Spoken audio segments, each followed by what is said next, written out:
ನಮಸ್ತೆ ಗುರುಗಳೇ. ನಮಸ್ತೆ, ಎಲ್ಲಿಂದ ಫೋನ್ ಮಾಡ್ತಿರೋದು? ಗುರುಗಳೇ, ನಾವು ಬೆಂಗಳೂರಿಂದ ಕಾಲ್ ಮಾಡ್ತಾ ಇದೀವಿ ಗುರುಗಳೇ. ಇದೇ ಮೊದಲನೇ ಸಾರಿ ಮಾತಾಡ್ತಿರೋದಾ?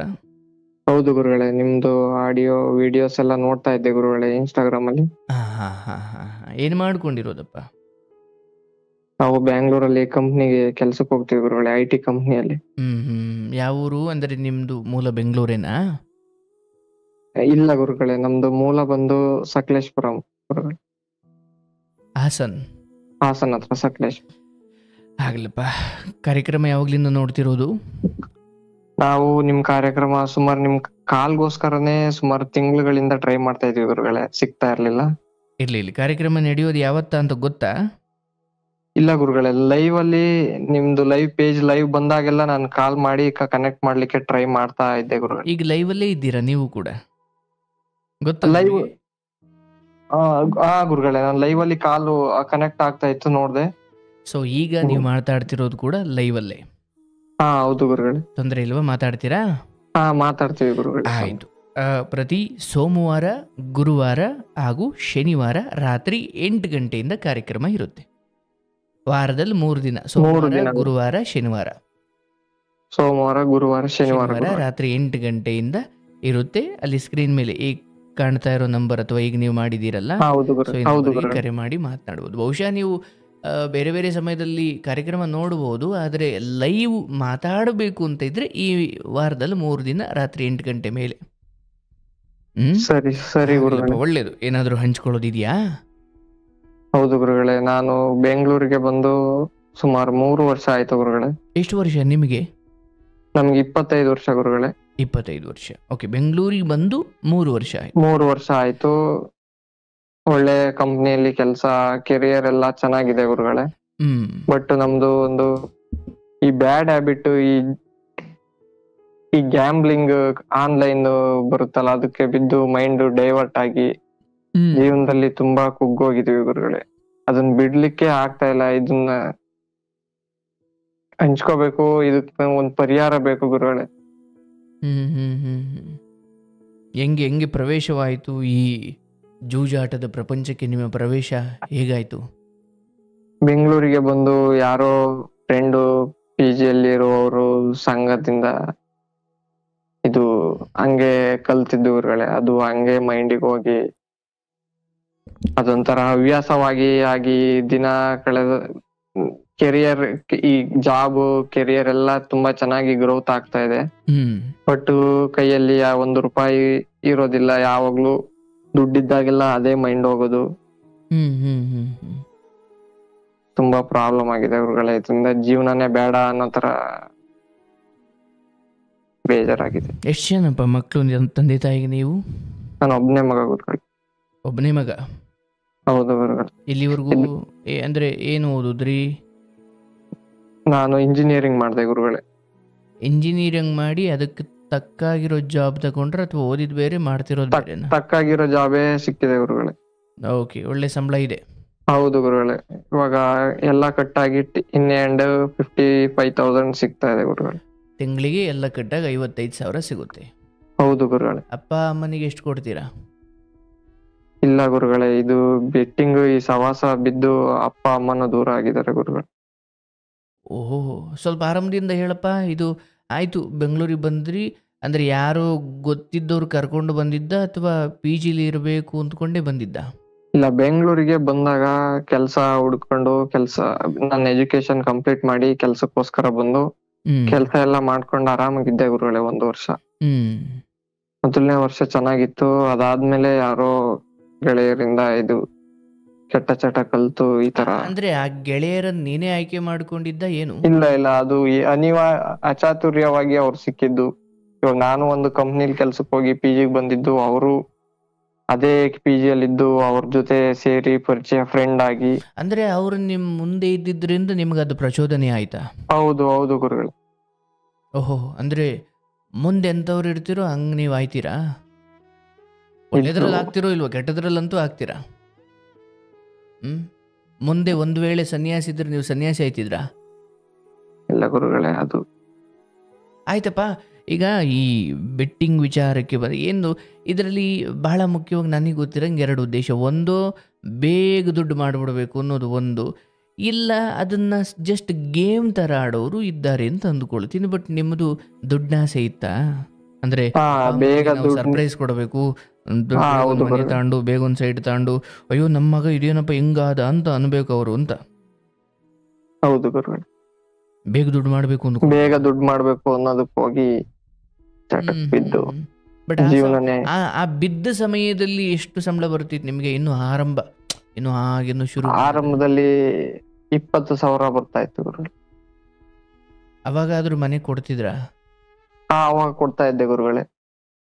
ಈ 55,000 ಬರ್ಲಿಕ್ಕೆ ಶುರುವಾಗಿ ಎಷ್ಟು ತಿಂಗಳು ಅಥವಾ ಎಷ್ಟು ವರ್ಷ? 1 ವರ್ಷ ಆಯ್ತು ಗುರುಗಳೇ. ಈ 1 ವರ್ಷದಲ್ಲಿ ಮನೆಗೆ ಎಷ್ಟು ದುಡ್ಡು ಕೊಟ್ಟಿದ್ದೀರಾ? ಕೊಟ್ಟಿದ್ದೀನಿ ಗುರುಗಳೇ. 1 ವರ್ಷದಲ್ಲಿ ಒಂದು 2 ಲಕ್ಷ ಕೊಟ್ಟಿದ್ದೀನಿ ಗುರುಗಳೇ. ಓಕೆ. ನಿಮ್ಮ ಊಟ ತಿಂಡಿ ಅಥವಾ ನಿಮ್ಮ ಖರ್ಚು ವೆಚ್ಚಕ್ಕೆ ಎಷ್ಟು ಖರ್ಚಾಗಿರ್ಬೋದು? ಪಿಜಿಯಲ್ಲೇ ಆಗುತ್ತೆ ಗುರುಗಳೇ. ಪಿಜಿಯಲ್ಲೇ ಊಟ ಎಷ್ಟು ಕಟ್ಟಬೇಕು ನೀವು? ಪಿಜಿಗೆ 8,000 ಕಟ್ಬೇಕು ಗುರುಗಳೇ ತಿಂಗಳಿಗೆ? ಹೌದು ಗುರುಗಳೇ. ಆಯಿತು. ಈ ಜೂಜಾಟದಲ್ಲಿ ಕಳ್ಕೊಂಡಿರೋದು ಎಷ್ಟು? ತುಂಬಾ ಹೋಗಿದೆ ಗುರುಗಳೇ. ಅದರಿಂದ ತುಂಬ ಅಂದರೆ ನನ್ನ ಹತ್ರ ಸಪರೇಟ್ ಸೇವಿಂಗ್ಸ್ ಮನಿ ಅದು ಎಲ್ಲ ಸೇರಿ ಸುಮಾರು 10 ಲಕ್ಷ ಹೋಗಿದೆ ಗುರುಗಳೇ.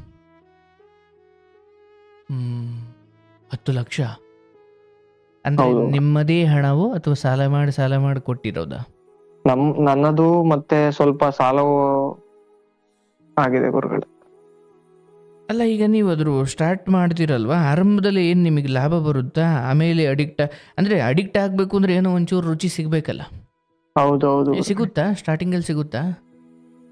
ಹೌದು ಗುರುಗಳೇ. ಸ್ಟಾರ್ಟಿಂಗ್ ಅಲ್ಲಿ ಅದೇನೋ ಅದು ಕಲಿಯುವಾಗ ಆತರ.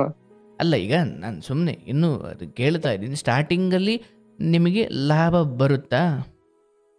ಹೌದು ಗುರುಗಳೇ. ಸ್ಟಾರ್ಟಿಂಗ್ ಬಿಡಿ, ಸುಮ್ಮನೆ ಕಾಲ ಅಷ್ಟೊತ್ತಿಗೆ ಆಗಲ್ಲ ಅಷ್ಟ್ರಲ್ಲ ಹೌದು ಆಗಲ್ಲ ಗುರುಗಳೇ. ಅವಾಗ ಅದಾಗ್ಲಿಲ್ಲ ನನ್ಗಾಗ್ಲಿಲ್ಲ. ಇವಾಗ ನಾನು ತುಂಬಾ ಪ್ರಯತ್ನ ಮಾಡ್ತಾ ಇದ್ದೀನಿ. ಮೈಂಡ್ನ ನನ್ನ ಹಿಡಿತದಲ್ಲಿ ತಗೊಳಕ್ಕೆ, ನನ್ನ ಮನಸ್ಸನ್ನ ನನ್ನ ಹಿಡಿತದಲ್ಲಿ ತಗೊಳಕ್ಕೆ ಆಗ್ತಿಲ್ಲ ಗುರುಗಳೇ. ಆಯ್ತಪ್ಪ, ನಾನು ಮಾತಾಡ್ತೀನಿ. ಬಟ್ ಈಗ ಸಾಲ ಜಾಸ್ತಿ, ಸಾಲಗಾರರ ಕಾಟದಿಂದ ನಂಗೆ ಒತ್ತಡ ಆಗ್ತಿದೆಯಾ? ಅಥವಾ ಈಗ ಅದ್ರದ್ದೇನಿಲ್ಲ, ಹಣದ ನಾನು ನೋಡ್ಕೊಳ್ತೀನಿ, ಈಗ ಬಿಟ್ಟರು ನನಗೆ ನಿಭಾಯಿಸೋ ಶಕ್ತಿ ಇದೆ, ಬಟ್ ಈ ಚಟ ಬಿಡ್ಲಿಕ್ಕೆ ಆಗ್ತಿಲ್ಲ ಅಂತಲ್ಲ? ಹೌದು ಗುರುಗಳೇ. ಸಾಲ ಅಂದ್ರೆ ಸಾಲ ಏನು ಅಷ್ಟು ಇಲ್ಲ ಗುರುಗಳೇ. 2 months 1 month ಸ್ಯಾಲ್ರಿಯಲ್ಲಿ ನನ್ನ ಸಾಲ 2 months ಸ್ಯಾಲ್ರಿಯಲ್ಲಿ ಎಲ್ಲ ಕ್ಲಿಯರ್ ಮಾಡ್ಬಿಡ್ತೀನಿ. ಹಣದ್ದು ಇಲ್ಲ. ಬಟ್ ನನ್ಗೆ ಈ ಚಟದಿಂದ ಹೊರಗಡೆ ಬರ್ಬೇಕು, ನನ್ನ ಜೀವನ ನಾನು ರೂಪಿಸ್ಕೋಬೇಕು ಗುರುಗಳೇ. ಓಕೆ. ಒಂದು ವೇಳೆ ನೀವು ಅದನ್ನು ಹಾಡದೆ ಹೋದ್ರೆ ಏನು ಅನ್ಸುತ್ತೆ ನಿಮ್ಮ ಮನಸ್ಸಿಗೆ? ಇವಾಗ ನನ್ನ ಹತ್ರ ಅಮೌಂಟ್ ಬಂದು ನನ್ನ ಅಕೌಂಟ್ ಅಲ್ಲಿ ದುಡ್ಡಿದ್ರೆ ಮೈಂಡ್ ಆಡೋಣ ಅನ್ನೋ ತರ. ಅಂದ್ರೆ ಇಷ್ಟೊಂದು ಕಳ್ಕೊಂಡ್ಬಿಟ್ಟಿದ್ದೀನಿ, ದುಡ್ಡು ಕಳ್ಕೊಂಡಿದ್ದೀನಿ, ಅಪ್ಪ ಅಮ್ಮನ ಕಳ್ಕೊಂಡಿದ್ದೀನಿ, ಇಷ್ಟೆಲ್ಲ ಕಳ್ಕೊಳ್ಳೋದಾದ್ರೆ ಇದನ್ನ ನಾನು ಯಾಕೆ ಆಡ್ಬೇಕಪ್ಪ ಅಂತ ಅನ್ಸಲ್ವಾ? ಇದೊಂದ್ಸರಿ ಗೆದ್ದು ಎಲ್ಲ ಬಿಡೋಣ ಅನ್ನೋ ತರ ಮೈಂಡ್ ಬಂದುನೇ ಈ ಸ್ಟೇಜ್ಗೆ ಬಂದಿದೆ. ಅಂದ್ರೆ ನಿಮ್ಮ ಫೋನಾಗ ಆ್ಯಪ್ ಇದ್ರೆ ತಾನೇ ನೀವು ಆಡ್ಲಿಕ್ಕೆ ಆಗೋದು? ಹೌದು ಗುರುಗಳೇ. ಆ್ಯಪ್ ಡಿಲೀಟ್ ಮಾಡಲ್ವ ನೀವು? ಮಾಡಿದ್ರೆ ಮತ್ತೆ ಇನ್ಸ್ಟಾಲ್ ಮಾಡ್ತಾ ಇರ್ತೀರಿ? ಹೌದು ಗುರುಗಳೇ. ಅನ್ಇನ್ಸ್ಟಾಲ್ ಮಾಡೋದು, ಡಿಲೀಟ್ ಆಡೋದು ಬೇಡ ಅಂತ ತುಂಬಾ ಸರಿ ಡಿಲೀಟ್ ಮಾಡಿದೀನಿ. ಮತ್ತೆ ಇಲ್ಲಾಂದ್ರೆ ಆ ಗೇಮ್ನವ್ರು ಏನಾರು ಮಂತ ಕುಡಿಕೊಂಬತ್ತಾರ, ಯಾಕ್ರಿ ಆಡಿಲ್ಲ, ಆಡ್ರಿ ಅಂತ ಬತ್ತಾರ? ಇಲ್ಲ ಗುರುಗಳೇ, ಆತರ ಏನಿಲ್ಲ. ಅವ್ರು ಬರ್ತಾರೋ ಇಲ್ವೋ? ಒಳಗಡೆ ಒಬ್ಬ ರಾಕ್ಷಸ ಕೂತಿದ್ದಾನೆ. ಹೌದು. ಅವನು ಮಾತ್ರ ನಿದ್ದೆ ಕೊಡಲ್ಲ, ಆಡತಕ್ಕ ಬಿಡಲ್ಲ. ಅಪ್ಪಮ್ಮ ದೂರ ಆದರೂ ಪರವಾಗಿಲ್ಲ, ಎಲ್ಲ ಛೀ ಥೂ ನಿಂದು ಒಂದು ಬದುಕ ಅಂತ ಹೋಗಿದ್ರೂ ಪರವಾಗಿಲ್ಲ, ನಾಳೆ ಇದೇ ಕಾರಣಕ್ಕೆ ಯಾರು ಹೆಣ್ಣು ಕೊಡ್ತಿದ್ರೂ ಪರವಾಗಿಲ್ಲ, ಬಟ್ಟೆ ಬರೆ ಅಥವಾ ಏನು ಅಂಡರ್ವೇರಿಂದ ಮಾರ್ಕೊಂಡ್ರೂ ಪರವಾಗಿಲ್ಲ, ಬೀದಿಗೆ ಬಂದರೂ ಪರವಾಗಿಲ್ಲ, ನೀನು ಆಡಬೇಕು, ಕಡೆಗೆ ಪ್ರಾಣ ಹೋದ್ರೂ ಪರವಾಗಿಲ್ಲ, ನೀನು ಆಡಬೇಕು ಅನ್ನೋ ಒಂದು ಒಳಗಿನ ಕಾಲನೇಮಿ ಅಂತ ಕರಿತೀವಿ. ಅದನ್ನು ರಾಕ್ಷಸ ಗುಣ. ಅಂದರೆ ಇಲ್ಲಿ ತಂದೆ ತಾಯಿಗಳಿಗೆ ದುಃಖ ತರಿಸಿ, ಈಗ ನೋಡಪ್ಪ ಆಯಿತು, ನಿನ್ನನ್ನು ಬೆಂಗಳೂರಿಗೆ ಕಳಿಸ್ಬೇಕಾದ್ರೆ ನೋಡಪ್ಪ ಮುಂದಿನ 5 ವರ್ಷದಲ್ಲಿ ನಿನಗೆ ಹೆಂಗೆ ಮಾಡ್ತೀಯೋ ಗೊತ್ತಿಲ್ಲ, ಏನು ಮಾಡ್ತೀಯೋ ಗೊತ್ತಿಲ್ಲ, ನಮಗಂತೂ ಒಂದು 20-30 ಲಕ್ಷ ದುಡ್ದು ಕೊಡಲೇಬೇಕು, ಇಲ್ಲಾಂದ್ರೆ ನೀನು ಮನೆಗೆ ಸೇರಿಸಲ್ಲ ಅಂತ ಏನಾದರೂ ಹೇಳಿ ಕಳಿಸಿದ್ರ ನಿನಗೆ? ಇಲ್ಲ ಗುರುಗಳೇ. ಕಳಿಸಿರಲಿಲ್ಲ. ಇಲ್ಲ ಇಲ್ಲ ಗುರುಗಳೇ. ಒಂದು ವೇಳೆ ನೀನು ದುಡಿದೇ ಹೋದ್ರೂ ಅವ್ರು ನಿನ್ನೊಂದು ಸಾಕುವಷ್ಟು ಶಕ್ತಿ ಪ್ರೀತಿ ಅಂತೂ ನಿನ್ನ ಮೇಲಿದೆ. ಇದೆ ಗುರುಗಳೇ. ಇದೆಲ್ಲ ಅಪ್ಪ ಅಮ್ಮನಿಗೆ ಹೆಂಗೆ ಗೊತ್ತಾಯ್ತು? ಅವ್ರಿಗೆ ಇದು ಅಂತ ಗೊತ್ತಿಲ್ಲ, ಬಟ್ ದುಡ್ಡು ಹಾಳು ಮಾಡ್ತಿದ್ದಾನೆ ಅನ್ನೋದು. ಅಂದ್ರೆ ಯಾವಾಗ ನೀನು ಕೊಡ್ಲಿಕ್ಕೆ ಆಗ್ತಾ ಇಲ್ಲ ಅಥವಾ ಕೊಡೋದನ್ನ ಕಡಿಮೆ ಮಾಡಿದೆ ಅಥವಾ ಕೊಡ್ತಾ ಇಲ್ಲ ಅವಾಗ ಕೊಡ್ತಾ ಇಲ್ಲ, ನಾನು ಯಾವಾಗ ದುಡ್ಡು ಸರಿಯಾಗಿ ಕೊಡ್ತಾ ಇರ್ಲಿಲ್ಲ, ಆಮೇಲೆ ಸರಿಯಾಗಿ ರೆಸ್ಪಾನ್ಸ್ ಮಾಡ್ತಾ ಇರ್ಲಿಲ್ಲ, ಕಾಲ್ ಪಿಕ್ ಮಾಡ್ತಾ ಇರ್ಲಿಲ್ಲ ಅವ್ರದ್ದು. ಊರ್ಗ್ ಹೋಗ್ತಿದ್ದ? ಇಲ್ಲ ಗುರುಗಳೇ, ಊರ್ಗೂ ಹೋಗ್ತಿರ್ಲಿಲ್ಲ. ಈ ಬಿಡ್ಬೇಕು ಅಂತ ಅನ್ಸಿ ಎಷ್ಟು ವರ್ಷ ಆಯ್ತಪ್ಪ, ಅಥವಾ ತಿಂಗಳು? ಇತ್ತೀಚೆಗೆ ಇದರಿಂದ ಹೊರಗಡೆ ಬರ್ಬೇಕು ಬಿಡ್ಬೇಕು ಅಂತ ಅನ್ಸಿರೋದು ಇತ್ತೀಚೆಗೆ ಗುರುಗಳು. ಒಂದು ಸುಮಾರು 3 ತಿಂಗಳಿಂದ. ಬಟ್ ಆದ್ರೂ ಎಷ್ಟು ಅವಾಯ್ಡ್ ಮಾಡಿದ್ರು ಅದು ಆಗ್ತಾ ಇಲ್ಲ. ಈಗ ಒಂದು ಸಣ್ಣ ಪುಟ್ಟ ಸಾಲ ತೀರ್ಸ್ಬಿಡೋಣ, ಸುಮ್ನೆ ಆಗೋಣ, ಈ ಸಾಲ ಎಲ್ಲ ತೀರ್ಸಿ ಸುಮ್ನೆ ಆಗೋಣ ಅನ್ನೋ ತರ ಮನ್ಸು. ಬಟ್ ಆ ಸಾಲ ತೀರ್ಸಕ್ ಹೋಗಿ ಇರೋ ದುಡ್ಡುನು ಕಳ್ಕೊಂಡು ಮತ್ತೆ ಇನ್ನ ಸಾಲ ಆಗೋದು, ಈ ತರ ಆಗ್ತಾ ಇದೆ. ಸಾಲ ತೀರಿಸ್ಲಿಕ್ಕೆ ಅಲ್ಲಿಂದ ಯಾಕೆ ದುಡಿಮೆ ಮಾಡ್ಲಿಕ್ಕೆ ಹೋಗ್ತೀಯ? ನೀನ್ ದುಡಿತೀಯಲ್ಲ ಅದ್ರ ಕಷ್ಟಪಟ್ಟು ಕಟ್ಟು ಮಾಡ್ರ ಕರ್ಮಕ್ಕೆ. ಅಂದ್ರೆ ಇರೋ ಸಾಲ ತೀರಿಸ್ಲಿಕ್ಕೆ ಮತ್ತೆ ಅದೇ ದಾರಿ ಹಿಡಿತಾ ಇರೋ ತಪ್ಪಲ್ವನಪ್ಪ? ಹೌದು ಗುರುಗಳು. ಸಾಲ ತೀರಿಸ್ಬೇಕು, ಹೌದು, ಒಮ್ಮೆ ತಪ್ಪು ಮಾಡಿದಿ, ಹೌದು, ಆದರೆ ಅದನ್ನು ತೀರಿಸ್ಲಿಕ್ಕೆ ಮತ್ತೊಂದು ತಪ್ಪು ಮಾಡೋದು ತರವಲ್ಲ. ಅಂದ್ರೆ ಒಂದು ವೇಳೆ ನನ್ನಿಂದ ಅಪ್ಪ ಅಮ್ಮನಿಗೆ ನೋವಾಗ್ತಿದೆ, ನನ್ನಿಂದ ತಂದೆ ತಾಯಿಗೆ ದುಃಖ ಆಗ್ತಿದೆ, ಅಥವಾ ನಾಳೆ ದಿನ ತಂದೆ ತಾಯಿದ ಬಿಟ್ಟುಬಿಡಿ ಯಾವುದೋ ಒಂದು ಗಳಿಗೆಯಲ್ಲಿ ಈ ಜನ್ಮ ಯಾಕೆ ಬೇಕು ಅಂತ ಪ್ರಾಣವನ್ನೇ ನಾನೇ ತೆಗೆದುಕೊಳ್ಳುವಷ್ಟು ನನ್ನನ್ನು ಆ ಅವ್ಯವಸ್ಥೆಗೆ ಅಥವಾ ಆ ಮಟ್ಟಿನ ದುಸ್ಥಿತಿಗೆ ನನ್ನನ್ನು ಈ ಚಪಲಗಳು ನನಗೆ ನೋಡಪ್ಪ, ಈ ಹೆಣ್ಣಿನ ಪರಸ್ತ್ರೀ ಸಹವಾಸ ಮಾಡಿ ವೇಶ್ಯೆ ಮನೆಗೆ ಹೋಗು ಅನ್ನೋದು ಹೇಗೆ ಒಂದು ದುರಭ್ಯಾಸವೋ, ಹೀಗೆ ವಾಮ ಮಾರ್ಗದಲ್ಲಿ ಅಥವಾ ಅತಿ ಬೇಗ ನಾನು ಹೆಚ್ಚು ಹಣ ಮಾಡಿಬಿಡಬೇಕು, ಅಥವಾ ಬೆವರಿಲ್ಲದೆ ನನ್ನ ಶ್ರಮವಿಲ್ಲದೆ ಒಂದು ಕಡೆ ಕೂತ್ಕೊಂಡು ನಾನು ಲಕ್ಷಾಂತರ ರೂಪಾಯಿ ಮಾಡಿಬಿಡಬೇಕು. ನೋಡಯ್ಯ, ಯಾವ ಗೇಮಿಂಗ್ ಕಂಪ್ನಿ ಆದರೂ ಅದರಲ್ಲೊಂದು ಆಲ್ಗಾರಿದಮ್ ಇರುತ್ತೆ, ಅಥವಾ ಅದರ ಟ್ಯೂನಿಂಗ್ ಅಥವಾ ಅದನ್ನು ಕ್ರಿಯೇಟ್ ಮಾಡಿರೋದೇ ಅವನು ನಷ್ಟ ಮಾಡ್ಕೊಂಡು ನಿಮ್ಮನ್ನು ಉದ್ಧಾರ ಮಾಡೋಕೆ ಅವನಿಗೆ ಮುಚ್ಚಿಡ್ದಿದೆಯಾ? ಯಾವುದೇ ಜೂಜಾಟದ ಆ್ಯಪ್ಗಳಾದರೂ ಅಥವಾ ಜೂಜಾಟ ನಿಮ್ಮ ಕೈಯಲ್ಲಿ ಆಡಿಸುವ ಯಾವುದೇ ಡಿಜಿಟಲ್ ಆ್ಯಪ್ಗಳಾದರೂ ಆರಂಭದಲ್ಲಿ ನಿಮ್ಮನ್ನು ಸೆಳೀಲಿಕ್ಕೆ ನಿಮಗೇನು ಬೋನಸ್ ಕೊಡಬೇಕು, ನಿಮಗೇನು ಆರಂಭದಲ್ಲಿ ಲಾಭ 200 ರೂಪಾಯಿ ಹಾಕಿ 2000 ರೂಪಾಯಿ ಬಂದುಬಿಟ್ರೆ ಅವನಿಗಲ್ಲಿ ಒಳಗಡೆ ಎಳೆದು ಬಿಡ್ತಾನೆ. ಯಾಕೆ? ಅಯ್ಯೋ 2000 ರೂಪಾಯಿ 3 ದಿನ ದುಡ್ದಿದ್ರು ಆಯ್ತಿರಲಿಲ್ಲ, ಇಲ್ಲಿ ಕೂತ್ಕೊಂಡು 2000 ಬರುತ್ತೆ ಅಂದರೆ ಬಿಡು ಆಡೋಣ ಅಂತಾನೆ. ಮುಂದೆ ಅವರು ನಮ್ಮನ್ನು ಹೇಗೆ ಅವರ ಬಲೆ ಒಳಗಡೆ ಕೆಡುಕೊಂಡು ಆಚೆ ಬರಲಿಕ್ಕೆ ಬಿಡಲ್ಲ ಅನ್ನೋದ್ರ ಬಗ್ಗೆ ಎಷ್ಟು ಕಥೆಗಳು, ಎಷ್ಟು ಸಮಾಜದಲ್ಲಿ ಆತ್ಮಹತ್ಯೆಗಳು ಆಗ್ತಿದ್ದಾವೆ. ಒಬ್ಬ ಮಕ್ಕಳು ನಿಮ್ಮಂಥವ್ರು ಮಾಡೋದರಿಂದ ತಂದೆ ತಾಯಿಗಳು ಬೀದಿಗೆ ಬರ್ತಾರೆ. ಒಂದು ವೇಳೆ ಈ ಜಗತ್ತಲ್ಲಿ ಇಲ್ಲಪ್ಪ ಅವನು ದುಡಿತಾನೇ ಇಲ್ಲ, ಅವನು ಅಯೋಗ್ಯ, ಏನು ತಿಂಗಳಿಗೆ ಒಂದು 5,000 ದುಡಿತಾನೆ, ಅದನ್ನು ತಾಂಡು ಏನು ಮಾಡೋಕ್ಕಾಗುತ್ತೆ, ಇಂಥವನನ್ನು ಬೇಕಾದ್ರೆ ಕ್ಷಮಿಸ್ಬೋದು. ಈ ಮಾರ್ಗದಲ್ಲಿ ಹೋಗಿ 50 ಲಕ್ಷ ದುಡಿದವನು ಕೂಡ ನನ್ನ ಪ್ರಕಾರ ಏನೋ ಒಬ್ಬ ದಡ್ಡನಾಗಿ ಪಾಪ ಅವನಿಗೇನೋ ಕೆಲಸ ಗೊತ್ತಿಲ್ಲ, ಏನೋ ಹಣೆಬರ ಕೆಟ್ಟು ತಿಂಗಳಿಗೆ 5,000 ಮಾತ್ರ ದುಡಿತಾ ಇದ್ದಾನೆ, ಅವನು ಪಾದಪೂಜೆ ಮಾಡೋಣ. ಆದರೆ ನಿಮ್ಮಂಥ ರೀತಿಯಲ್ಲಿ ಈ ದಾರಿಯಲ್ಲಿ ಹೋಗಿ 50 ಲಕ್ಷ ದುಡಿಯೋನು ಕೂಡ ಯಾವುದೇ ಗೌರವಕ್ಕೆ, ಯಾವುದೇ ಪ್ರೀತಿ ಕರುಣೆಗೆ ಅರ್ಹನಲ್ಲ. ನಿನ್ನ ತಂದೆ ತಾಯಿಗಳು ನಿನ್ನ ವಿಚಾರದಲ್ಲಿ ಏನು ಮನೆ ಕಟ್ಸು, ಬಂಗ್ಲೆ ಕಟ್ಸು, ನಮಗೆ ರಾಜಭೋಗವನ್ನು ಕೊಡು, ವೈಭೋಗದ ಬದುಕನ್ನು ಕೊಡು ಅಂತ ಅವರೇನು ಕೇಳಿಲ್ಲ. ನೀನು ನಿನ್ನ ಬದುಕನ್ನು ಕಟ್ಕೊಳ್ತೀನಿ ಅಂತ ಬೆಂಗಳೂರಿಗೆ ಬಂದಾಗ ಇಲ್ಲಿ ನನ್ನ ಮುಂದ್ಗಡೆ ಜೂಜು ಅಥವಾ ಬೆಟ್ಟಿಂಗ್ ಆಡೋರು ನನ್ನ ರೂಮಲ್ಲಿ ನನ್ನ ಪಿ ಜಿಲಿದ್ದರು, ಅವ್ರನ್ನ ನೋಡಿ ನಾನೂ ಕಲಿತೆ. ಆಯ್ತಪ್ಪ, ನೀನು ಈ ಆಟ ಆಡ್ಲಿಕ್ಕೆ ಶುರು ಮಾಡಿದಾಗ ಪಡ್ಕೊಂಡಿರೋದು ಜಾಸ್ತಿನೋ ಕಳ್ಕೊಂಡಿರೋದು ಜಾಸ್ತಿನೋ? ಕಳ್ಕೊಂಡಿರೋರು ಜಾಸ್ತಿ. ಪಡ್ಕೊಂಡಿದ್ರೆ ಎಲ್ಲಿಗೆ ಯಾಕೆ ಬರ್ತಿದ್ರಿ?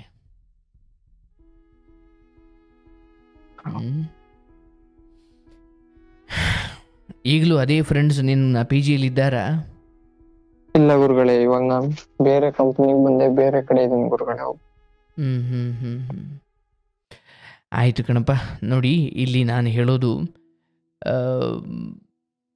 ಈ ಸ್ಥಿತಿಯಲ್ಲಿ ಯಾವುದೇ ಕಾರಣಕ್ಕೂ ನೀನು ಇದರಿಂದ ಹೊರಗಡೆ ಬರಲಿಕ್ಕೆ ಆಗೋದೇ ಇಲ್ಲ ಅನ್ನೋ ನಿರ್ಧಾರಕ್ಕೆ ಬರೋದು ಬೇಡ. ಈಗ ಒಂದು ವೇಳೆ ಅಪ್ಪ ಅಮ್ಮನಿಂದ ದೂರ ಇದ್ದು ಅಪ್ಪ ಅಮ್ಮನಿಗೆ ನೋವು ಕೊಟ್ಟು, ಅಥವಾ ನಿನ್ನ ಬದುಕಲ್ಲಿ ಏನೇನು ನಡೀತಾ ಇದೆ, ಏನು ಲಾಭ ಇದೆ, ಏನು ನಷ್ಟ ಇದೆ, ಇದನ್ನು ಅಪ್ಪ ಅಮ್ಮನಿಗೆ ಗೊತ್ತಿಲ್ಲದೆ ಈ ಮಟ್ಟಿಗೆ ಮುಂದುವರಿಯೋದೇ ಮೊದಲನೇದಾಗಿ ತಪ್ಪು. ಯಾವುದೇ ಕಾರಣಕ್ಕೂ ಆ ತಪ್ಪನ್ನು ನೀನು ಮಾಡಬೇಡ.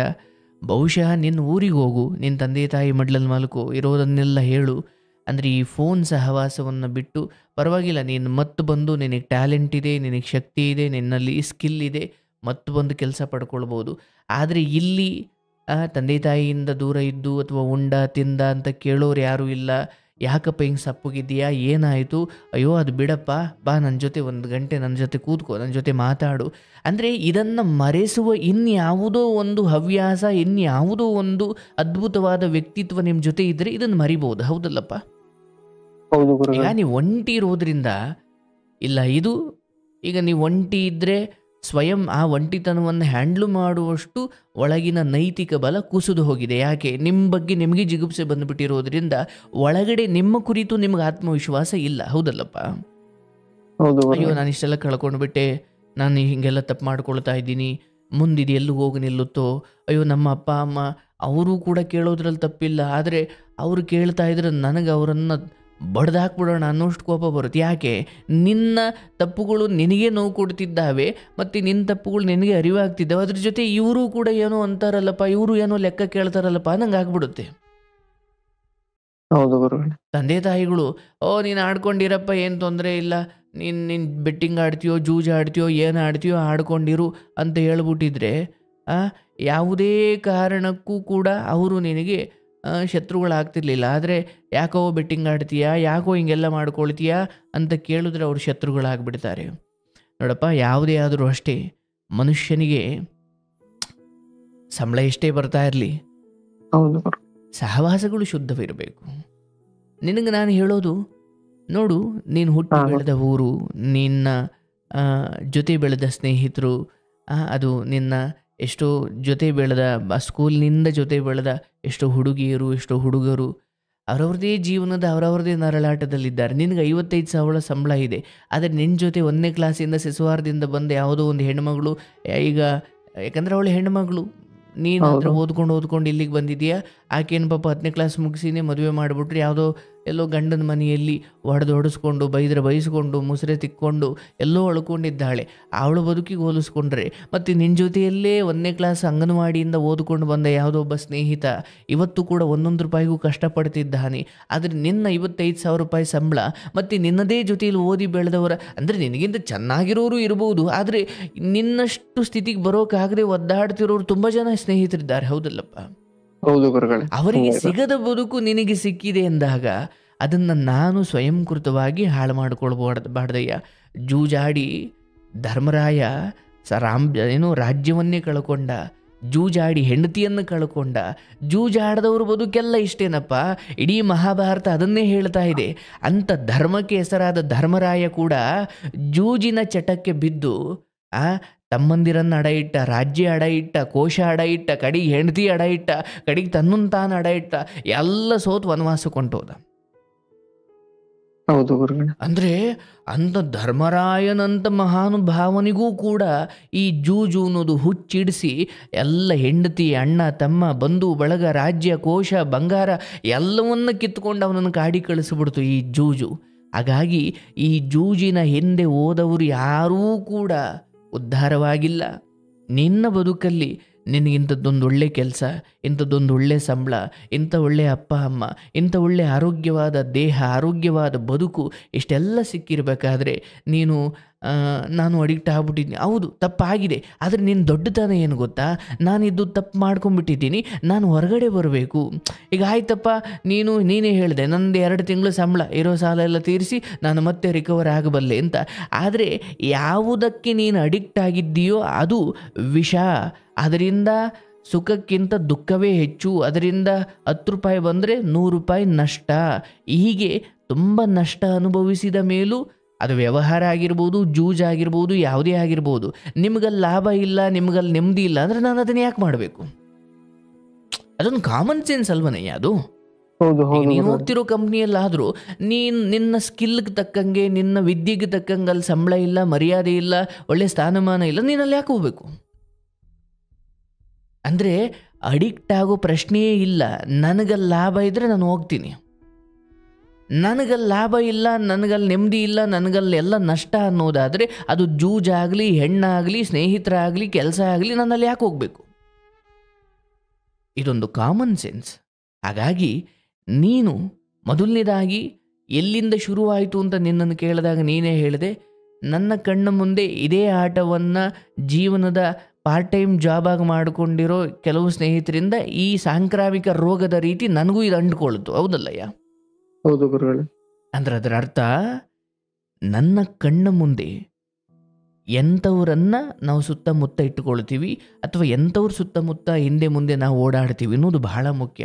ಪರವಾಗಿಲ್ಲ, ನಿನ್ನ ದುಡಿಮೆ ಎಷ್ಟು, ನಿನ್ನ ಬ್ಯಾಂಕ್ ಬ್ಯಾಲೆನ್ಸ್ ಎಷ್ಟಿದೆ, ಇದನ್ನೆಲ್ಲ ಬಂದು ಯಾರೂ ಎಲ್ಲ ಎನ್ಕ್ವೈರಿ ಮಾಡಿ ಕೇಳದೇ ಇರ್ಬೋದು. ಬಟ್ ಅಂತಿಮವಾಗಿ ನೀನು ಎಷ್ಟು ದುಡ್ದು, ಎಷ್ಟು ದೊಡ್ಡ ಮನೆ ಕಟ್ಟಿ ಏನು ಮಾಡಿದ್ರೂ ಕೂಡ ಕಡೆಗೆ ಒಂದು ದಿನ ಇದರಿಂದ ನೀನು ನೈತಿಕ ಬಲವನ್ನು ಕಳ್ಕೊಂಡು, ಇಲ್ಲ ನಾನು ಸತ್ತು ಬಿಡಬೇಕು, ನನ್ನಿದ್ದು ಪ್ರಯೋಜನ ಇಲ್ಲ, ಏನೆಲ್ಲ ಮಾಡಿಯೂ ಎಷ್ಟೆಲ್ಲ ದುಡ್ದು ಕೂಡ ನನ್ನ ಬದುಕಿನ ಕುರಿತು ನನಗೊಂದು ತೃಪ್ತಿ ಇಲ್ಲ ಅಂದರೆ, ಕಷ್ಟಪಟ್ಟು ಬೆಳಗ್ಗೆ ಲಾಗಿನ್ ಆಗಿ ಸಂಜೆ ಲಾಗೌಟ್ ಆಗಿ ಏನು ತಿಂಗಳಿಗೆ 55,000 ಅಥವಾ ಎಷ್ಟು ದುಡಿತೀಯಲ್ಲಪ್ಪ, ಇದು ಮಾತ್ರ ನಿನ್ನ ಬದುಕನ್ನು ಅರಳಿಸುತ್ತೆ ಹೊರತು ಈ ಜೂಜಾಟದ ಮೂಲಕ ನೀನು ಕೋಟಿ ಸಂಪಾದನೆ ಮಾಡಿದ್ರೂ ಕೂಡ ಅದು ನಿನಗೆ ಶೂಲ, ಅದು ನಿನಗೆ ನೇಣು, ಅದು ನಿನಗೆ ವಿಷ.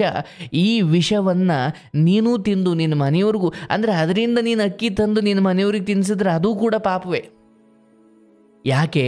ಯಾರ್ದು ಒಂದು ವೇಳೆ ನಿನಗೊಂದು 50 ಲಕ್ಷ ಬಂತು ಅಂದರೆ ಅದು ಕೂಡ ಇನ್ಯಾರ್ದೋ ನಿನ್ನ ರೀತಿಯಲ್ಲಿ ಡಿಪ್ರೆಷನ್ಗೆ ಒಳಗಾಗಿ ಕಳ್ಕೊಂಡಿರೋ ದುಡ್ಡೇ ಅಲ್ವನಪ್ಪ ಅದು ಕೂಡ. ಹೌದು ಗುರುಗಳು. ಇನ್ನೊಬ್ಬರ ಕಣ್ಣೀರಿನ ಹಣ ಅಥವಾ ಅವನು ಕೂಡ, ಯಾಕಂದರೆ ಆ ಗೇಮಿಂದ ನಾನು ಶ್ರೀಮಂತನಾಗ್ಬೋದು ಅಂತ ಒಬ್ಬ ಬಡ ಹುಡುಗ ಹಾಕಿ ಅವನು ಕೂಡ ಸಾಯೋ ಪರಿಸ್ಥಿತಿಗೆ ಬಂದು ಅಲ್ಲಿ ಯಾರ್ದೋ ಹಣ ಕಿತ್ತು ನಿಮಗೆ ಕೊಡಬೇಕು, ಏನು ಅವನ ಕೈಯಿಂದ ಕೊಡಲ್ಲ. ಹೀಗೆ ಜೂಜಾಟ ಅನ್ನೋದು ನಮ್ಮ ರಾಜಾದಿರಾಜ ಅಥವಾ ಪುರಾಣ ಪುರುಷ ಧರ್ಮರಾಯನಂತಹ ಎಷ್ಟೋ ರಾಜರನ್ನು ಬೆತ್ತಲೆ ಮಾಡಿ ಇಂಥದ್ದೊಂದು ಬದುಕ ಅನ್ನೋ ರೀತಿ ಆಗೋಯ್ತು. ಹಾಗಾಗಿ ನೀನೂ ಕೂಡ ನಿನ್ನ ಬದುಕಲ್ಲಿ ಒಂದು ಡಿಸಿಪ್ಲಿನ್ ಇಟ್ಕೋ.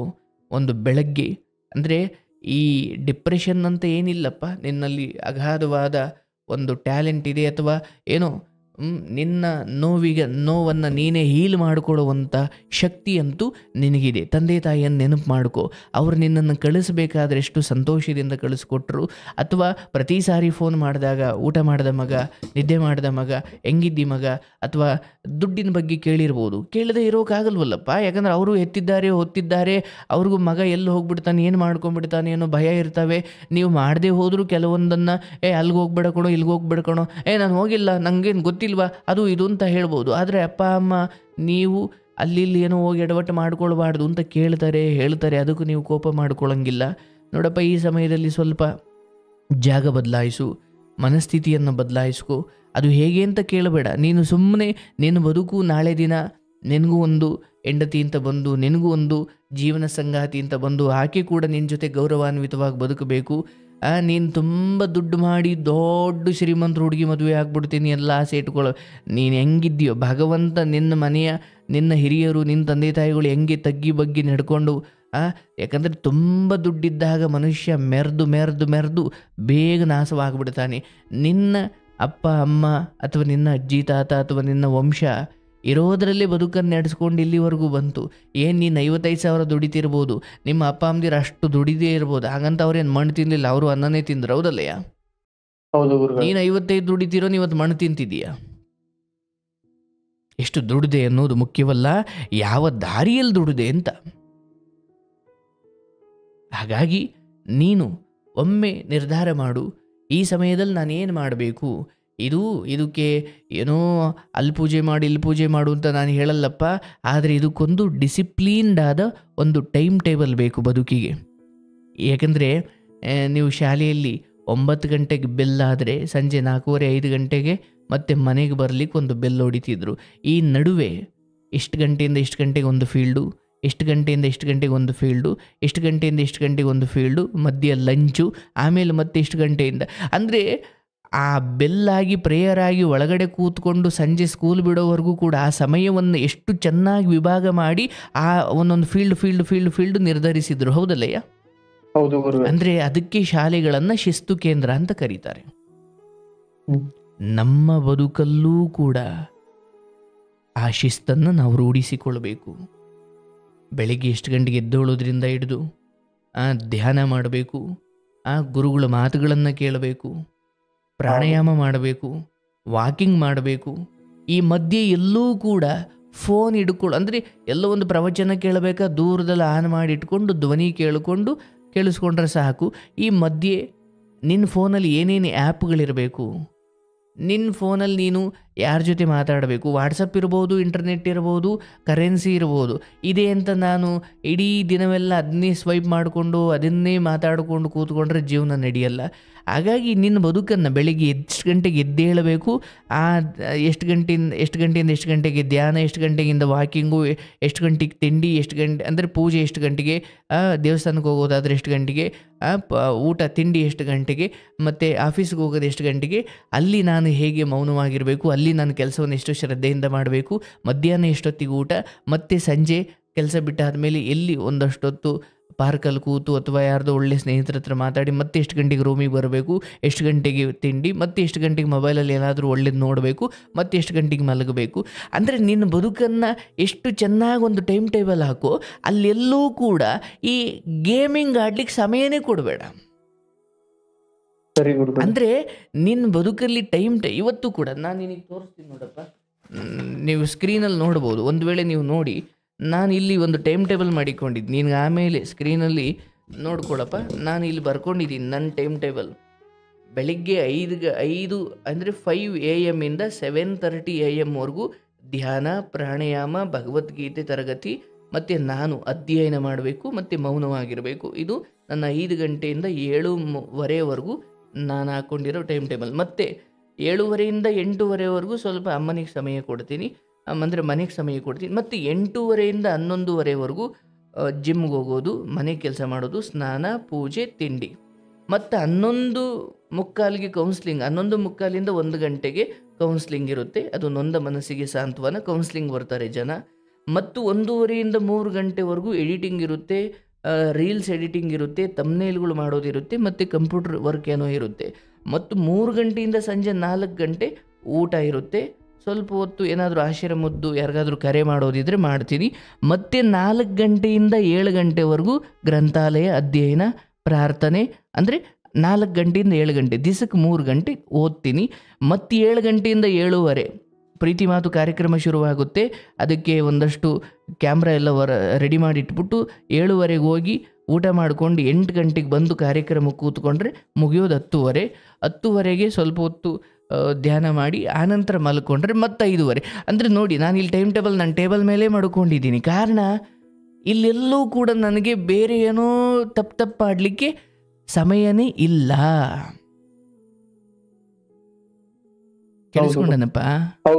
ಅಂದರೆ ನನ್ನ ಟೈಮ್ ಟೇಬಲ್ ಇಲ್ಲೇ ನನ್ನ ಟೇಬಲ್ ಮೇಲೆ ಇಟ್ಕೊಂಡಿರ್ತೀನಿ. ಯಾಕೆ? ಒಂದು ಕರೆಕ್ಟಾಗಿ ಅಲಾರಾಮ್ ಇಟ್ಕೊಂಡಿರ್ತೀನಿ. ಇಷ್ಟು ಗಂಟೆಗೆ ಇದು ಮುಗೀತು, ಅಲಾರಾಮ್ ನೆನಪಿಸುತ್ತೆ, ಯಾವುದೋ ಒಂದು ಕೆಲಸ ಮುಗೀತು, ಈಗ ನಾನು ಹೊಸದು ಶುರು ಮಾಡಬೇಕು. ಹೀಗೆ ಶಿಸ್ತುಬದ್ಧವಾಗಿ ನಿನ್ನ ಜೀವನವನ್ನು ನಡೆಸ್ಕೊಂಡು ಹೋದರೆ ನೀನೊಬ್ಬ ಅದ್ಭುತ ಮನುಷ್ಯನಾಗಿ ಬದುಕಬಹುದು. ಇಲ್ಲಾಂದರೆ ಏನಾಗ್ಬಿಡುತ್ತೆ, ಹೆಂಗೆ ಬೇಕಂಗೆ ನೀನು IT ಎಂಪ್ಲಾಯ್ ಆಗಿರ್ಬೋದು, ನೀನು ತುಂಬ ಮಾಡ್ರನ್ ಇರ್ಬೋದು, ವಾಟ್ ಎವರ್ ಇಟ್ ಈಸ್. ಆದರೆ ಬದುಕನ್ನು ಒಂದು ಶಿಸ್ತುಬದ್ಧವಾಗಿ ನಡೆಸಿದವನೇ ಸಮಾಜಕ್ಕೆ ಮಾದರಿಯಾಗಬಲ್ಲ, ತಂದೆ ತಾಯಿಗೊಳ್ಳೆ ಮಗನಾಗಬಲ್ಲ. ಅಟ್ಲೀಸ್ಟ್ ಜೀವನದಲ್ಲಿ 4 ಜನಕ್ಕೆ ನಾವು ಉದಾಹರಣೆ ಆಗಬೇಕು. 4 ಜನಕ್ಕೆ ನಾವು ಬದುಕಿದ್ರೆ ಒಂಥರ ಬದುಕಬೇಕಪ್ಪ. ಏನಪ್ಪ, ಬೆಳಗ್ಗೆ ಎದ್ದು ಅವನೆಷ್ಟೇ ಮಾಡ್ರನ್ ಇರ್ಬೋದು, ಅದೆಷ್ಟೇ ಯಾವುದೋ IT ಕಂಪ್ನಿಲಿ ಜಾಬ್ ಮಾಡ್ತಿರ್ಬೋದು, ಒಂದು ಫೋನ್ ಹೆಚ್ಚಾಗಿ ಬಳಸಲ್ಲ, ಮಾತಾಡಬೇಕಂದ್ರೆ ಮೃದುವಾಗಿ, ಮಿತವಾಗಿ, ಹಿತವಾಗಿ ಮಾತಾಡ್ತಾನೆ. ಬೆಳಗ್ಗೆ 5:30 6 ಗಂಟೆ ವರ್ಷಕ್ಕೆ ಎದ್ದು ಬಿಡ್ತಾನೆ, ವಾಕ್ ಮಾಡ್ತಾನೆ, ತಂದೆ ತಾಯಿ ಫೋನ್ ಮಾಡಿ ಮಾತಾಡ್ತಾನೆ, ಯಾರ ಜೊತೆಗೂ ಹೋಗಲ್ಲ. ಹೀಗೆ ನಿನ್ನ ಬದುಕಿನ ಕುರಿತು ನಿನಗೇ ಒಂದು ಡಿಸಿಪ್ಲಿನ್ ಇದ್ದರೆ ಎಲ್ಲವೂ ಚೆನ್ನಾಗಾಗುತ್ತೆ. ಅದರ ಕಡೆಯಲ್ಲಿ ಒಂದು ಮಾತು ಹೇಳ್ತೀನಿ, ಎಲ್ಲಿವರೆಗೂ ನೀವು ಈ ರೀತಿ ಆಗಾಗ ನಿನ್ನನ್ನು ಸ್ಫೂರ್ತಿ ನೀಡಿ ಮೋಟಿವೇಟ್ ಮಾಡಿ ಇದು ತಪ್ಪು ಕಣೋ ಅಂತ ಹೇಳೋ ಸ್ನೇಹಿತರಿರ್ತಾರೆ, ಅದು ನಿಮ್ಮ ಬದುಕಲು ವರ. ಕೆಲವೊಮ್ಮೆ ಏನಾಗ್ಬಿಡುತ್ತೆ, ನಮ್ಮ ಚಟಗಳಿಗೆ ಅಡ್ಡ ಬರೋ ಕೆಲವು ಸ್ನೇಹಿತರನ್ನೆಲ್ಲ ದೂರ ಇಟ್ಬಿಟ್ಟಿರ್ತೀವಿ ನಾವು. ಹಾಗಾಗಿ ಯಾವುದೇ ಕಾರಣಕ್ಕೂ ಕೂಡ ನಾನು ಇದರಿಂದ ಹೊರಗಡೆ ಬರಲಿಕ್ಕಾಗಲ್ಲ ಅನ್ನೋ ನಂಬಿಕೆ ಅಥವಾ ಅಂಥದ್ದೊಂದು ತಪ್ಪು ಕಲ್ಪನೆ ಮಾಡಿಕೊಳ್ಳೇಬೇಡಪ್ಪ. ನೀನು ಹೊರಗಡೆ ಬಂದುಬಿಟ್ಟಿದೀಯ, ನೀನೇ ಹೇಳಿದೆ ನನಗೀಗ ತಪ್ಪಿನ ಅರಿವಾಗಿದೆ ಅಂತ.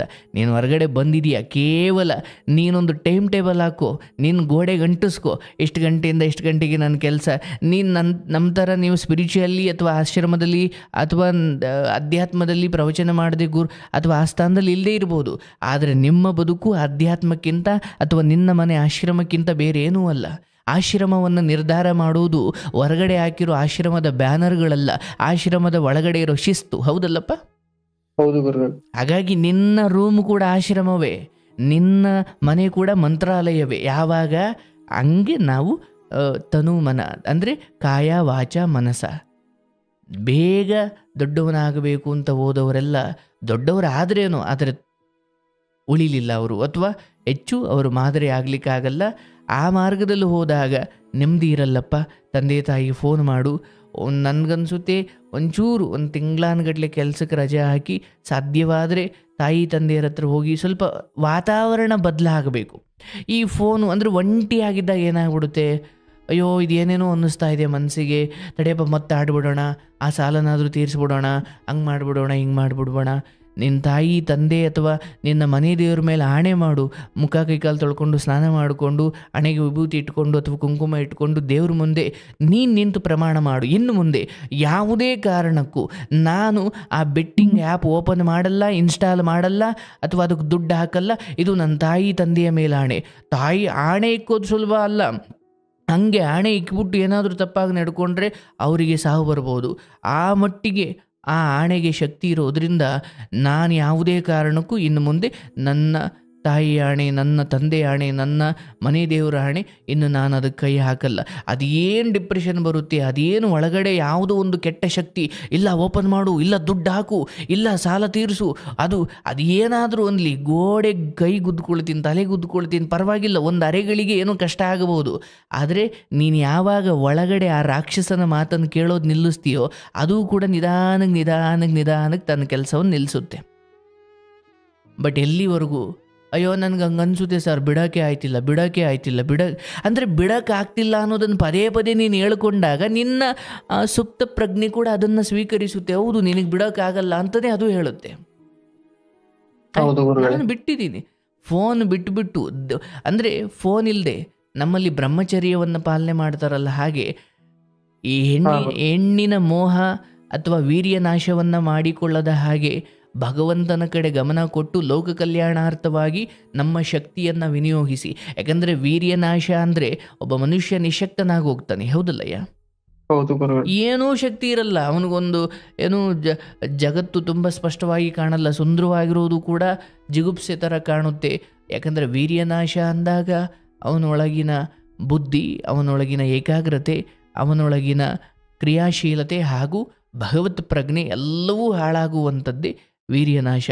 ಹಾಗಾಗಿ ನೀನು ಕೂಡ ದುಡ್ಡು ನಾಶವೂ ಆಗಬಾರ್ದು, ವೀರ್ಯನಾಶವೂ ಆಗಬಾರ್ದು. ನಿನ್ನ ಬದುಕು ಚೆನ್ನಾಗಿರಬೇಕಂದ್ರೆ ಹೊರಗಡೆ ಹೋಗು. ಫೋನ್ ಬಿಟ್ಟು ಒಂದು ವಾರಗಟ್ಟಲೆ, ತಿಂಗ್ಳುಗಟ್ಟಲೆ, ಆ ದಿನದಲ್ಲಿ ಫೋನನ್ನು ಆಫೀಸ್ ಯೂಸ್ ಬಿಟ್ಟರೆ ಬೇರೆ ಯಾವುದಕ್ಕೂ ನಾನು ಬಳಸಲ್ಲ. ಹಂಗೂ ಬಳಸೋದಾದರೆ ಯಾವುದೋ ಗುರುಗಳ ಪ್ರವಚನ ಆನ್ ಮಾಡಿಬಿಟ್ಟು ಅಲ್ಲೆಲ್ಲೋ ಬೀರ್ ಮೇಲೆ ಇಟ್ಬಿಟ್ರೆ ನಾನು ಮುಟ್ಟಲ್ಲ.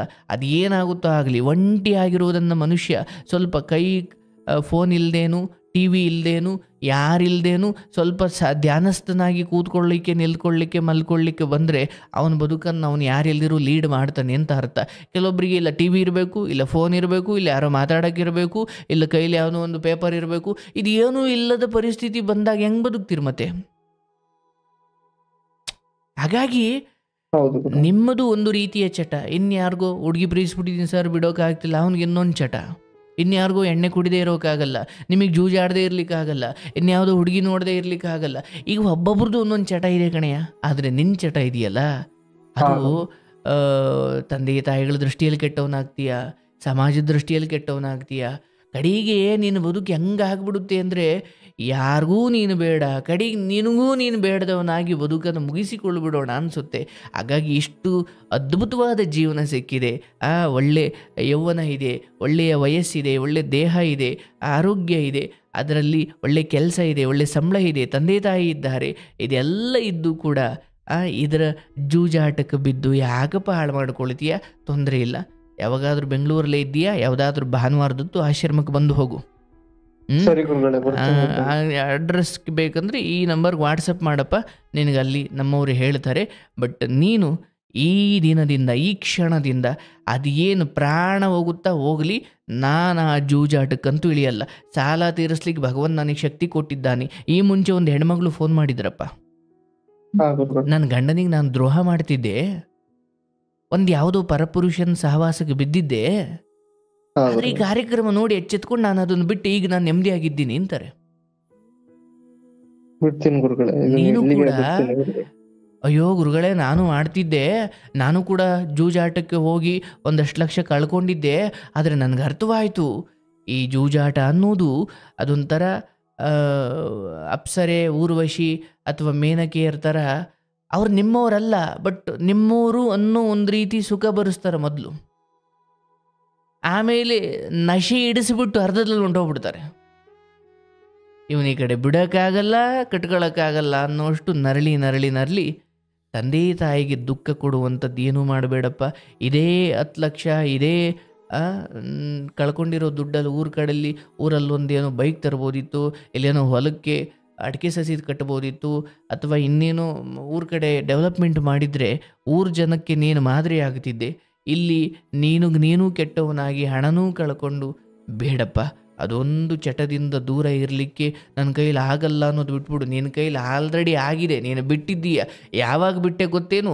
ಇದು ತಪ್ಪು, ನಾನು ಬಿಡಬೇಕು, ಇದರಿಂದ ಅಪ್ಪ ಅಮ್ಮನಿಗೆ ದೂರ ಮಾಡಿಕೊಂಡೆ, ಅಪ್ಪ ಅಮ್ಮ ನನ್ನ ಕೈಲಿ ಮಾತಾಡ್ತಿಲ್ಲ, ಇಷ್ಟು ಅಂದರೆ ಲಾಭ ಇಲ್ಲ, ನೆಮ್ಮದಿ ಇಲ್ಲ, ಅಪ್ಪ ಅಮ್ಮ ಜೊತೆಗಿರ್ಲಿಕ್ಕೆ ಬಿಡ್ತಾ ಇಲ್ಲ, ಇಷ್ಟೆಲ್ಲ ಮಾಡ್ತಿರೋ ಈ ಕೆಟ್ಟ ರಾಕ್ಷಸನನ್ನು ಜೊತೆ ಇಟ್ಕೊಂಡು ನಾನೇನು ಮಾಡಲಿ? ಇದೊಂದು ಕಾರಣ ಸಾಕು ಅದರಿಂದ ದೂರ ಇರಲಿಕ್ಕೆ. ನಾನಿದನ್ನು ಬಿಡಬೇಕು ಅಂತ ನೀನು ಇವತ್ತು ಫೋನ್ ಮಾಡ್ದಲ್ಲ, ಇದೇ ನಿನ್ನ ದೊಡ್ಡ ಗೆಲುವು. ಹೌದು ಗುರುಗಳೇ, ಅದೇ ನಿನ್ನ ದೊಡ್ಡ ಗೆಲುವು. ಹಾಗಾಗಿ ಆ ಫೋನನ್ನು ಸ್ವಲ್ಪ ದೂರ ಇಟ್ಟು ಓನ್ಲಿ ಆ ಫೋನಲ್ಲಿ ಏನೋ ಆನ್ ಮಾಡ್ತೀಯ ಅನ್ನೋದಾದರೆ ಒಳ್ಳೆಯದೇನೋ ಪ್ರವಚನ, ಮಹನೀಯರು ಎಷ್ಟು ಒಳ್ಳೆ ವಿಚಾರಗಳನ್ನು ಹೇಳುವ ದೊಡ್ಡ ದೊಡ್ಡ ಜ್ಞಾನಿಗಳು, ಗುರುಗಳು ಅಲ್ಲಿ ನಿಮಗೆ ಆನ್ಲೈನಲ್ಲಿ ಸಿಗ್ತಾರೆ.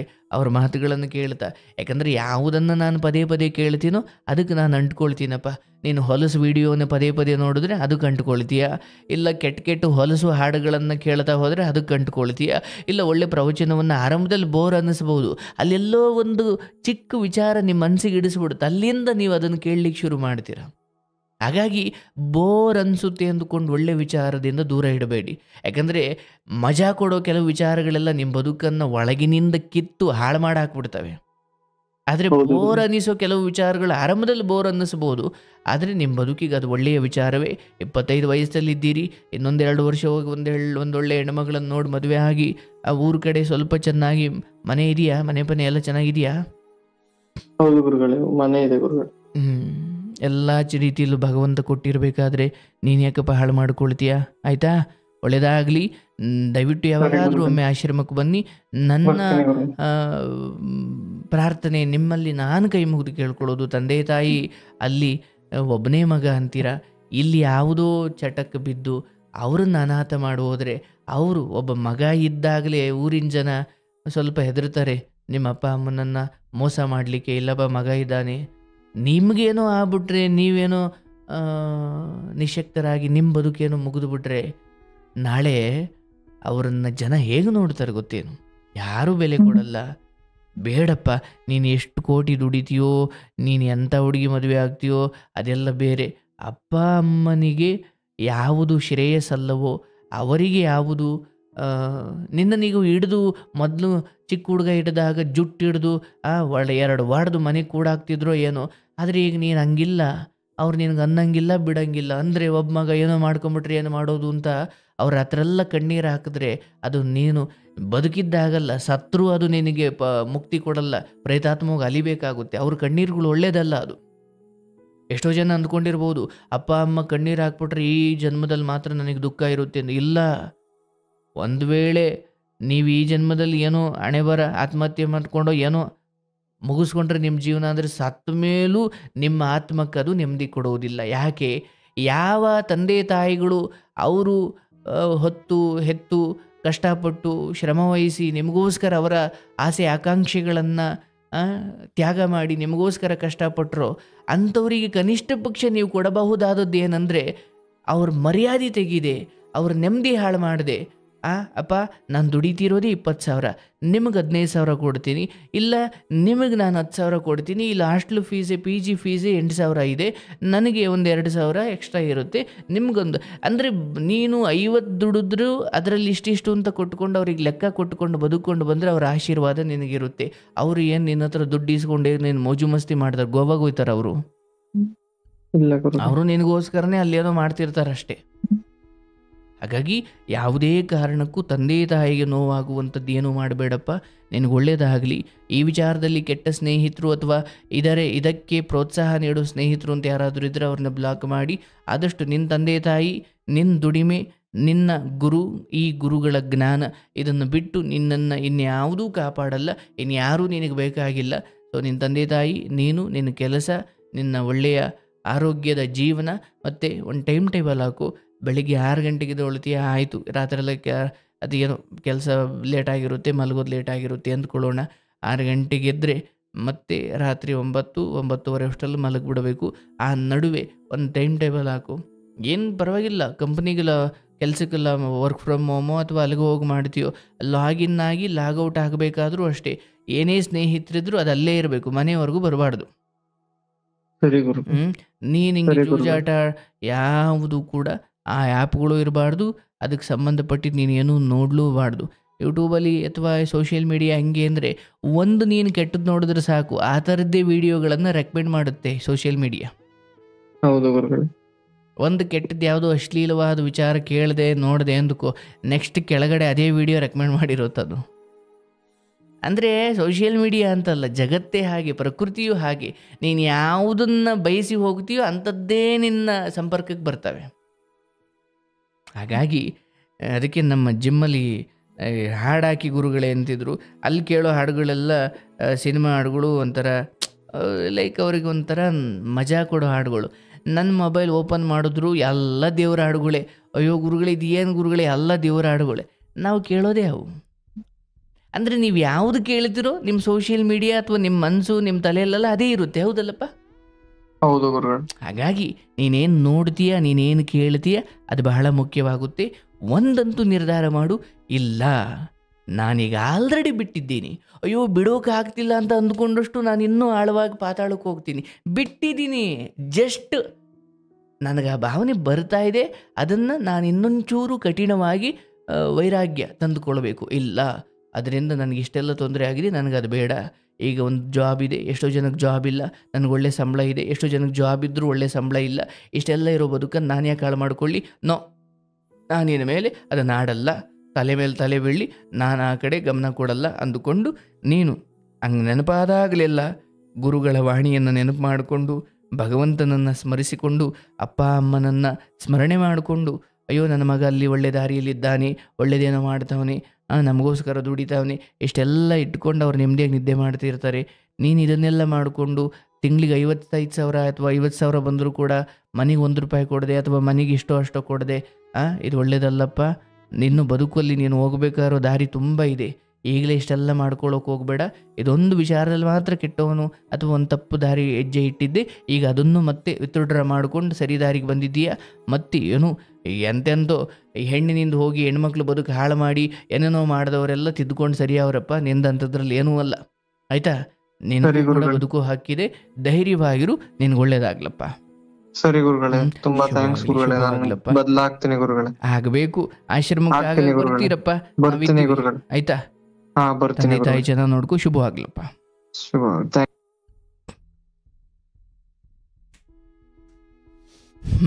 ನೋಡಿ ಹೆಂಗಿದೆ ಕತೆ ಪಾಪ.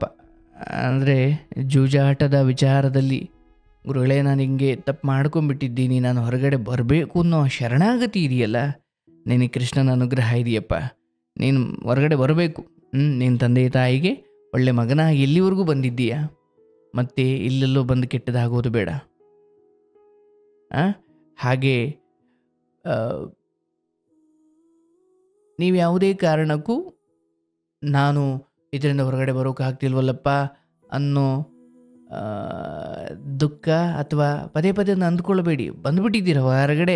ಯಾವಾಗ ನಾನು ಗುರುಗಳಿಗೆ ಫೋನ್ ಮಾಡಿ ನಾನು ಇದರಿಂದ ಹೊರಗಡೆ ಬರಬೇಕು ಗುರುಗಳೇ ಅಂತ ಕೇಳೋ ನಿರ್ಧಾರ ಮಾಡಿದ್ರಲ್ಲ, ಆವಾಗಲೇ ಹೊರಗಡೆ ಬಂದಿದ್ದೀರಾ ಅಲ್ವಾ?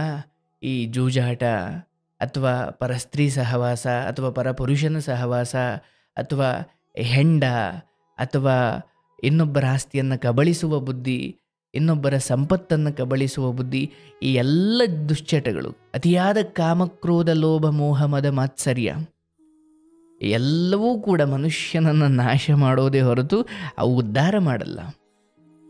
ನಾವು ದುಡ್ದು ಕಷ್ಟಪಟ್ಟು ದುಡ್ದಿದ್ದೇ ನಮ್ಮ ಹತ್ರ ಇರಲ್ಲ ಸರ್. ಇನ್ನು ಈ ದಾರಿಲಿ ಹೋಗಿ ಇನ್ಯಾರ್ದೋ ಕಣ್ಣೀರಿನ ಹಣವನ್ನು ನಾವು ನಮ್ಮ ಬ್ಯಾಂಕಿಗೆ ಇಳಿಸ್ಕೊಳ್ತಾ ಹೋದರೆ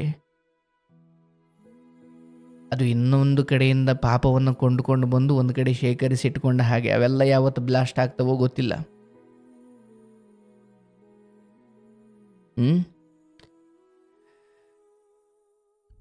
ಏನೇ ಇರಲಿ, ಭಗವಂತ ನಿಮ್ಮನ್ನು ಈ ವಿಚಾರದಿಂದ ಹೊರಗಡೆ ಬರಬೇಕು ಅನ್ನೋ ಬುದ್ಧಿ ಕೊಟ್ಟಿದ್ದಾನಲ್ಲ, ಅದು ದೊಡ್ಡದು.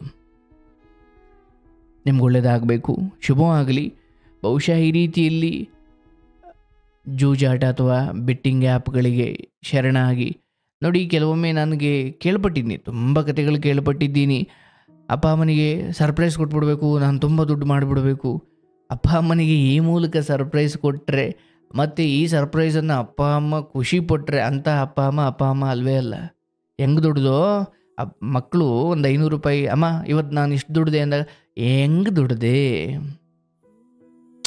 ಹೆಂಗೋ ಒಟ್ಟು ನಾನು ದುಡ್ದಿದ್ದೀನಲ್ಲ, ಹಂಗೆ ತಗೊಳಂಗಿಲ್ಲ ಅಲ್ವಾ?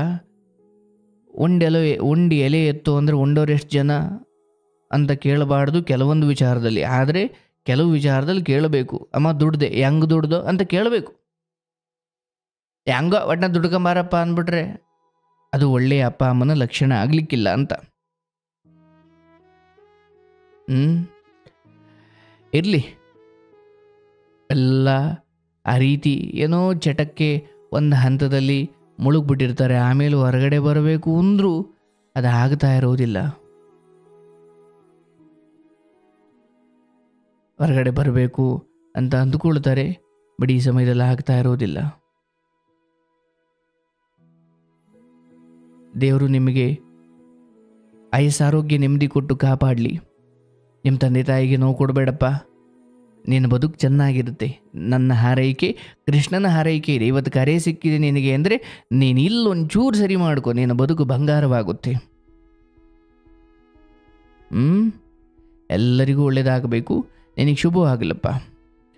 ಸ್ನೇಹಿತರೆ, ನನ್ನ ಅಧ್ಯಾತ್ಮ ಬಂಧುಗಳೇ ಹಾಗೂ ಅನ್ನದಾತರೆ, ನೀವೆಲ್ಲರೂ ಕೂಡ ಇಷ್ಟೊತ್ತು ಕಾರ್ಯಕ್ರಮವನ್ನು ಪ್ರೀತಿಯಿಂದ ಕೇಳಿದ್ದೀರಿ.